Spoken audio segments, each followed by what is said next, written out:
For the do now today, I want you to get the derivative of this implicitly defined function. Do you remember that? Yeah. How to find dy dx? Oh. All right. Well, so we don't have y equals, so we won't just get dy dx equals. We have to do a little more work. Who remembers the first step to getting the derivative implicitly? Yes, Jen. Yeah. Yeah, take the derivative of both sides of the equation. And when you do that, you're taking the derivative with respect to x. So if you take the derivative of x, it's 1. But what if you take the derivative of y with respect to x, Ryan?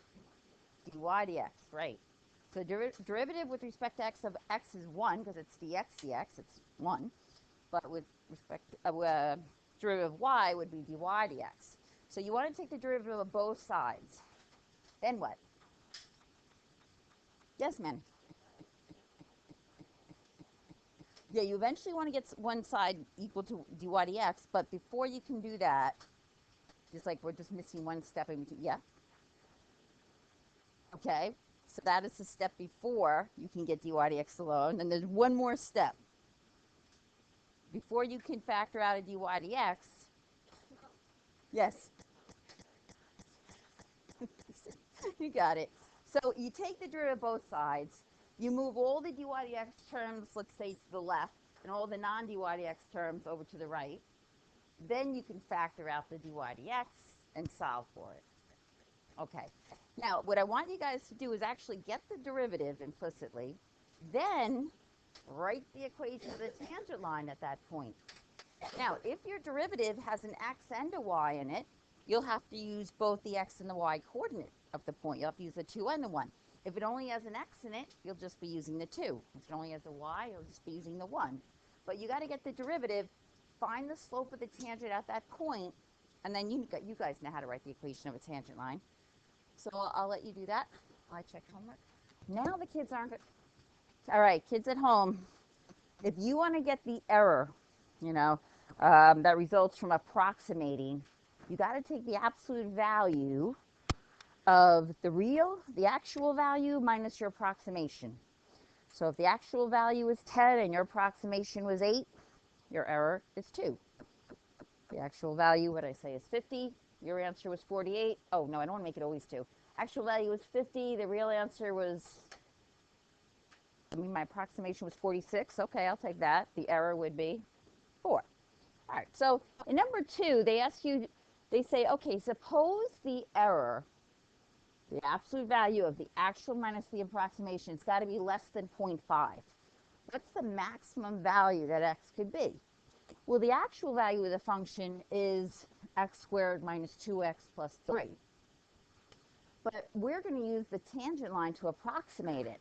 So what I had to do was write the linearization for this. I had to get the derivative somewhere, 2x minus 2. Oh, I don't know, see where I have that. But then we had, oh, it's up there. Oh, there it is. Thank you. Right here, kids. We had to plug in, we're going to approximate it by drawing a tangent line at 2. So we had to plug 2 into the function to get the y coordinate of the point, and we plug 2 into the derivative to get the slope. So the linearization, the equation of the tangent line at 2 would be 2 parentheses times the quantity x minus 2 plus 3.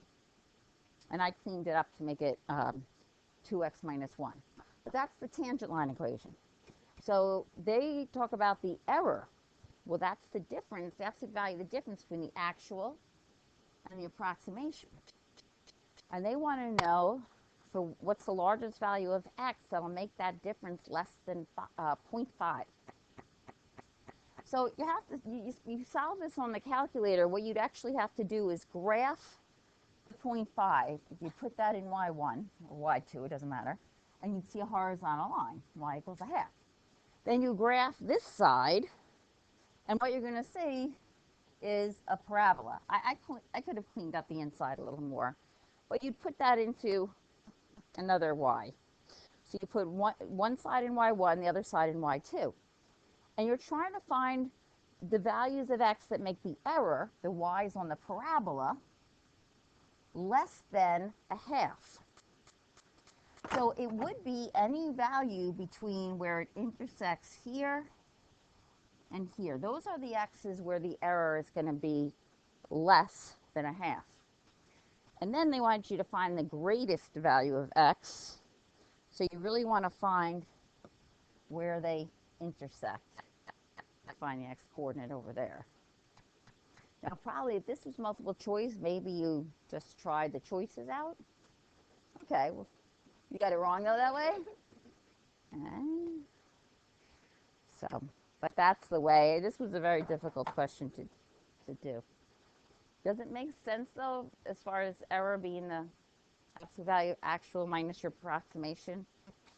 You want, and if you want to solve where anything is less than another one, just graph them both and see where this side is, this graph is underneath the other graph. All right, the other ones are straightforward though. Let's go back and look at 9.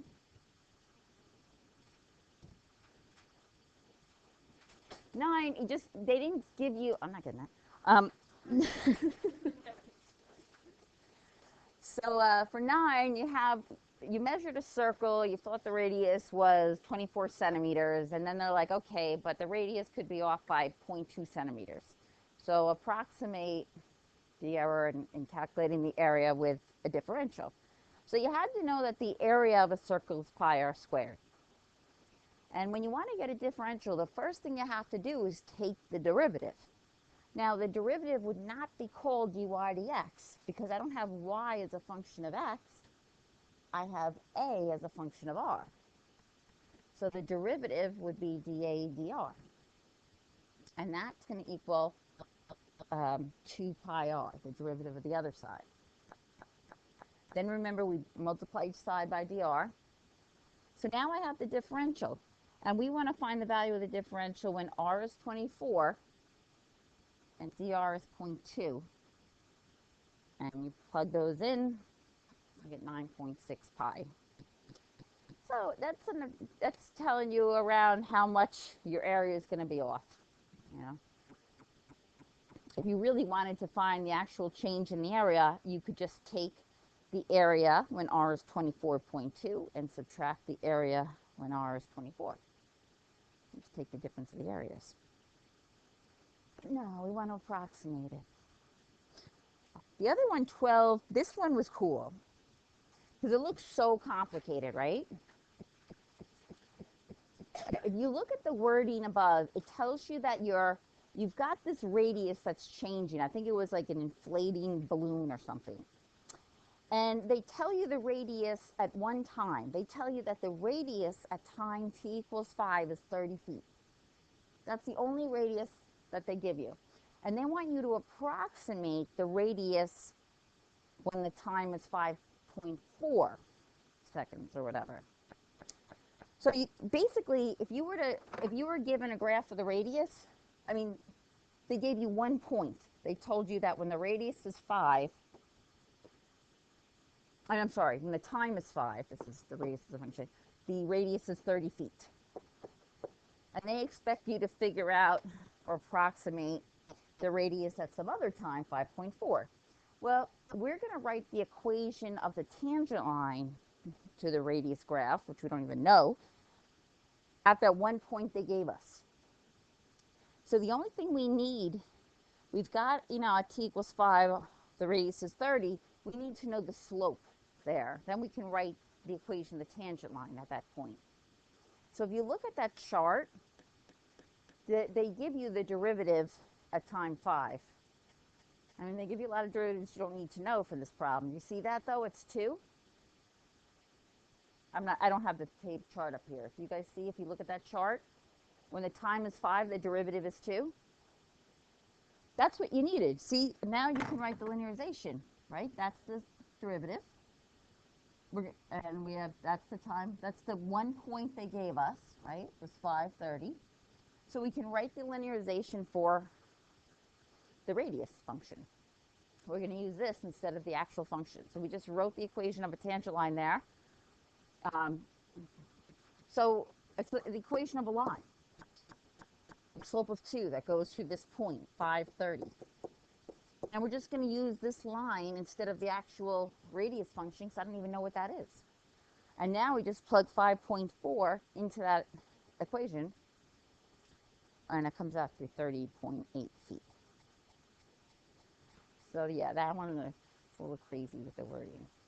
But all they did was they gave you a point on the graph of R. They told you the slope at that point. That allows you to write the equation of the tangent line to this radius function graph that I don't even know what it looks like. And then we just use that line to approximate the function. Got it? Oh boy, I killed you with that, huh? All right, sorry. Want to do something fun?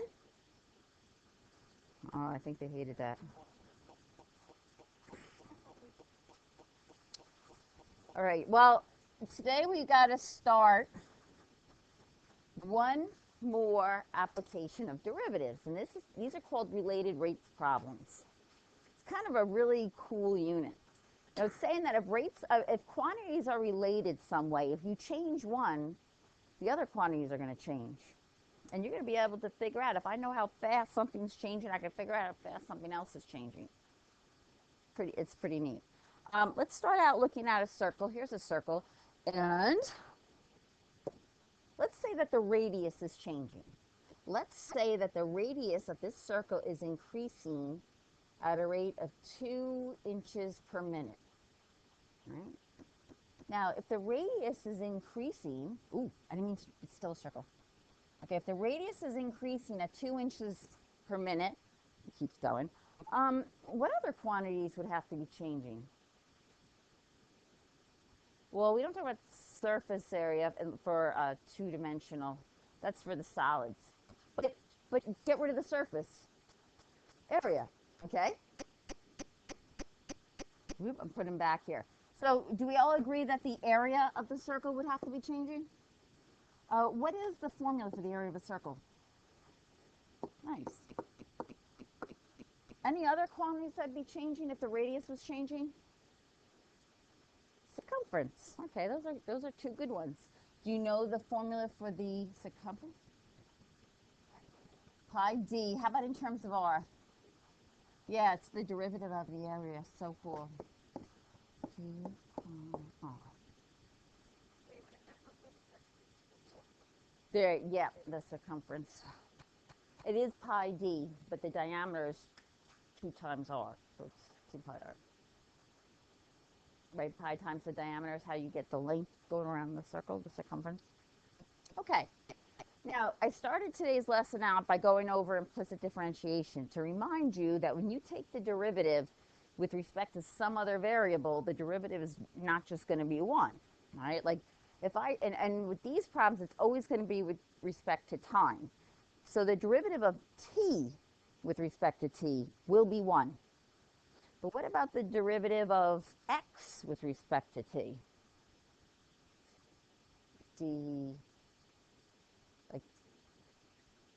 Well, the derivative of y with respect to x was dy dx. What about the derivative of x with respect to t? Dx dt. What about the derivative of y with respect to t? Dy dt. What about the derivative of a with respect to t? What about the derivative of v with respect to t? What about the derivative of t with respect to t? 1. Because it'd be dt over dt, that's just 1. Okay, so I had to go over that because with a related rates problem, you're going to be told how fast one of the quantities is changing. In fact, if you look at this problem here, it says you're given a circle with a radius that's increasing at the rate of 2 inches per minute. You see how the units are not just inches or minutes, it's inches per minute, it's a rate? That's a derivative, my friends. That is a derivative. You will always be given a derivative, a rate in these problems, and it's up to you to identify whose derivative that is. The change in what per change? This is something dt equals 2 inches per minute. It says a radius is increasing at that rate. So what derivative do you think it is? The change in what per change in time? dr dt. It gives you the change in the radius per change in time. This given derivative is dr dt. Now, when they give you a derivative in all these problems, they're never going to say whether it's positive or negative. You have to figure it out. If a quantity is increasing, like this radius is the derivative going to be a positive or a negative number? Positive. That's how we, so they gave us a derivative, dr dt equals, and I just figured out that's 2, or you figured out it's 2 inches per minute. What we're going to do now is we're going to be able to figure out, okay, if the radius is increasing at 2 inches per minute, what about the area? At what rate is that increasing, or the circumference? It's got to be related, right? It's not like they're totally independent quantities. So the way you figure that out is you take the derivative of both sides with respect to t. So let's work with the area problem first. What do you think the derivative of a is with respect to t? Do something dt. dA dt. So we took the derivative of the left side and we get dA dt. Right, it wasn't t, so we couldn't just write 1. Now, what about the other side? 2 pi r. Just think of this as being like another function. So you did derive the outside chain rule. 2 pi r to the first times the derivative of the inside dr dt. It's just like that implicit differentiation, but now it's always going to be with respect to t. So pi what? No. Pi is not being squared. Like it's just, this pi is the coefficient. Only the r is being squared. So you take the exponent, you multiply by the number in front. What's that? Yes. Yeah, you don't want to really put a number in for that, or else it's going to be an approximation. So this is telling me that the rate at which the area is going to be, because the area is going to be increasing. We want to know how fast the area is increasing. It's always going to equal 2 pi times whatever the radius is, times the rate at which the radius is increasing. So it's going to depend on r at the time. Let's get the derivative of the circumference formula. We're going to take the derivative of both sides of that one. So if I take the derivative of the circumference, what do I get? Yeah. I'm trying to figure out, like, how many inches per minute is the circumference changing? At what rate? Now, if you take the derivative of the other side, that was good. Who said that? Yeah, what did you say first? I heard it. Maybe I heard 2 pi, right? And then dr dt. Because this is 2 pi times r to the first. So 1 times 2 pi would be 2 pi. Then it would be r to the 0, which is just 1, and then dr dt. Now, the rate at which the circumference is changing has nothing to do with the radius. There's no r in there. It's always going to be. In fact, let's talk about this last part of the question. I say, okay, so how fast is each of them changing when the radius is 1 inch, when the radius is 20 inches? For the circumference, the rate at which the circumference is changing is always going to equal 2 pi. What did we say dr dt was? 2, right? Because it was inches per, it was 2 inches per minute. So the circumference, there is no r in here. It's always going to be changing at 4 pi, and I actually want to put units in here, inches per minute, because circumference is length. Length in this problem is measured in inches, and time is measured in minutes. So it doesn't matter how big the circle is. Okay, it's getting larger. Circumference is always increasing at a rate of 4 pi inches per minute. All right, if the radius is increasing at 2 inches per minute, circumference is always increasing at the same rate. But now, pretend you're the guy. You got a roller out, and someone says, hey, kid, I want you to paint this circle, and the circle is going to be increasing at a rate of 2 inches per minute. And you just got to keep filling it in as it goes, right? Is that going to be okay? Is that okay? And then you're just going to have to keep going. Let's put that back. Oh, put that back. All right, so we want to figure out how fast the area is going to be increasing because we got to cover that area, right? Well, how about when the radius is equal to 1 inch? Let's see how fast the area is going to be increasing. So we're going to put in, we've got 2 pi, what do I fill in for the r? 1, and then the RDT was 2. Okay, so the rate at which the area is increasing, we got to get the units right, is the 4 pi again, but it's not inches per minute. What's area going to be measured in?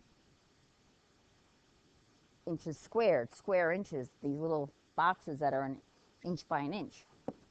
So 4 pi square inches per minute.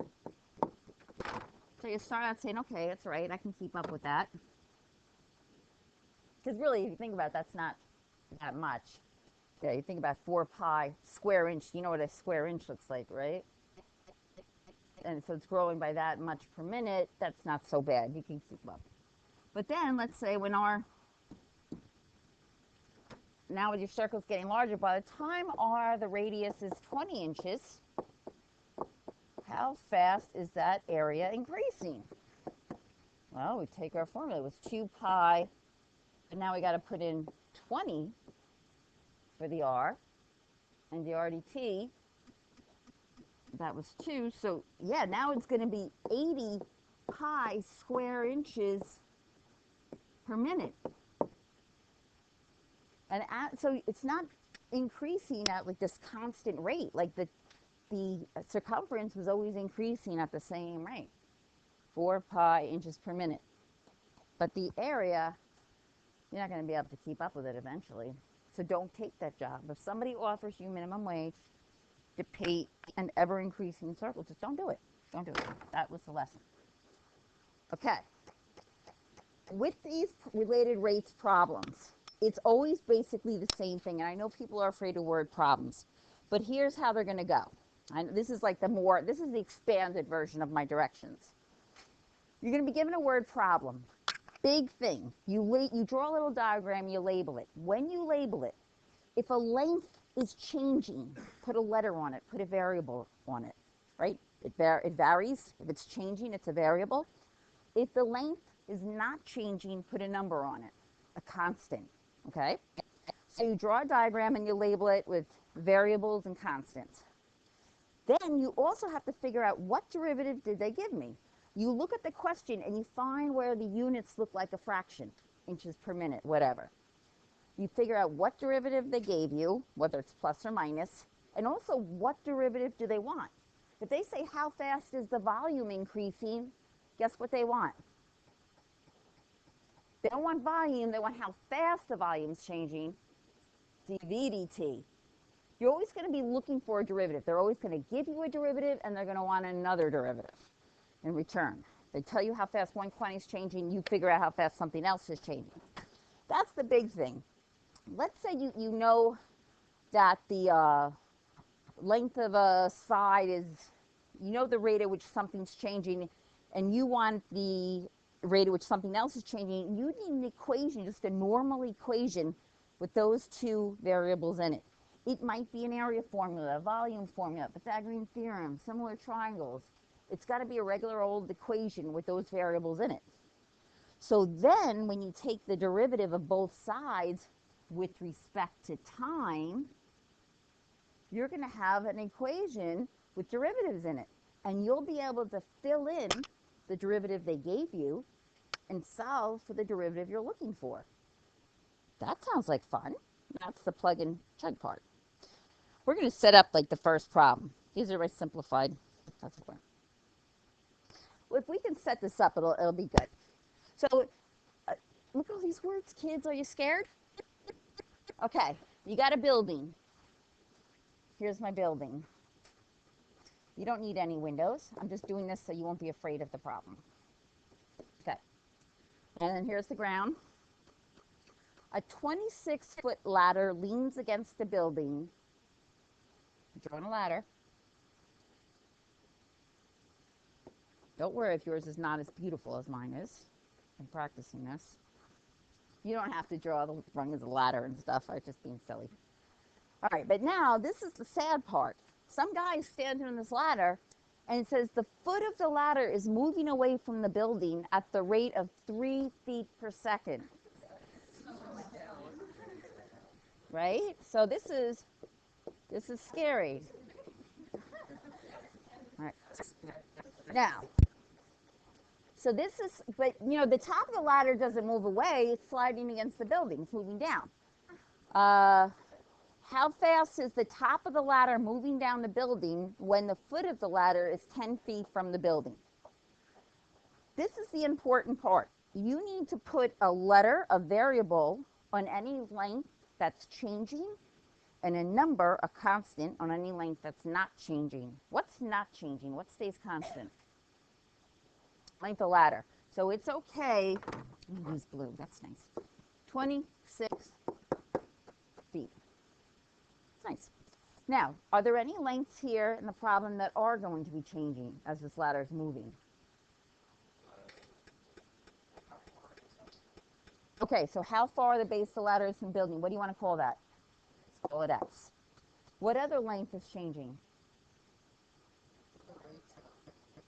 Well, we're not going to talk about rates yet. Is there another length that's changing? Yeah, the distance from the top of the ladder to the ground. So we're going to call that Y because that just makes sense. So now we also have to figure out what derivative did they give me? What derivative are they looking for? Find the derivative in the problem. Feet per second. Here it is. So that's somebody's derivative, but the question is who. So I know some derivative is 3. I have to see if it's positive or negative. 3 feet per second. The foot of the ladder moves away from the building at the rate of 3 feet per second. That's the rate at which x is changing. That's your dx dt. This length here is changing at the rate of 3 feet per second. So dx dt. Now, should I make it positive 3 or negative 3 feet per second? Good. Because it's increasing, right? If it was decreasing, I would have made it negative. Now, I also have to figure out what derivative are they asking me for. How fast is the top of the ladder moving down the building when the foot of the ladder is 10 feet from the building? How fast is the top of the ladder moving down the building? They're looking for dy dt. They gave me the x dt. So they're saying, so what is dy dt when the foot of the ladder is 10 feet from the building? So when, what is 10? When x is 10 feet. Now, I'm not going to be able to finish, but the next step would be to figure out an equation that has an x and a y in it that relates these quantities. Pythagorean theorem. I'm writing that down since we got it and the bell didn't ring yet. Oh, there it is. And then tomorrow we'll finish this. We're going to take the derivative of both sides with respect to t. And then we plug and chug. You plug in the derivative they gave you, and then you find the derivative they asked you for. So you don't have any official homework tonight. You should just read about related rates in your text. It's awesome. All right, stopping that one.